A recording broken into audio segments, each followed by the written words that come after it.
இந்த கொஸ்டின்ல ஒரு 3 நம்பர்ஸ் நம்ம கொடுத்துருக்காங்க. ஆகிய எண்களை வகுக்கக்கூடிய பெரிய எண், இந்த 3 எண்ணையும் ஒரு எண் வகுக்குது, அது ஒரு பெரிய எண். அது மீதி வந்து எவ்வளவு கொடுக்குன்னா 12 கொடுக்கு. அது ஃபுல்லாகவும் வகுக்கலை, மீதி அமௌண்ட் வந்து 12ன்னு கொடுக்குது.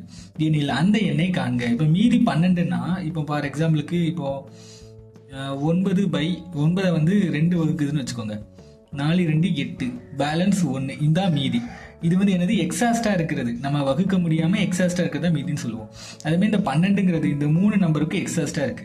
அப்ப எனக்கு இந்த மீதிங்கிறது தேவையில்லை. அப்ப நான் என்ன பண்ண போறேன்னா, இந்த 12 எல்லா நம்பராலையும் கழிக்க போறேன். கழிச்சேன்னா எனக்கு 1344ன்னு வரும். இதில் கழிக்கிறேன். ரெண்டாவதுல அதே மாதிரி 1868 கழிக்கும் போது எனக்கு 1856ன்னு வரும். அதேமாதிரி மூணாவதுல கழிக்கிறேன். 1764 கழிக்கும் போது எனக்கு 2752ன்னு வரும். இது ஒரு 3 வேல்யூஸ் வரும். இப்போ எனக்கு என்ன தேவை, இந்த 3ஐயும் ஒரு நம்பர் அடி கொடுக்கணும்.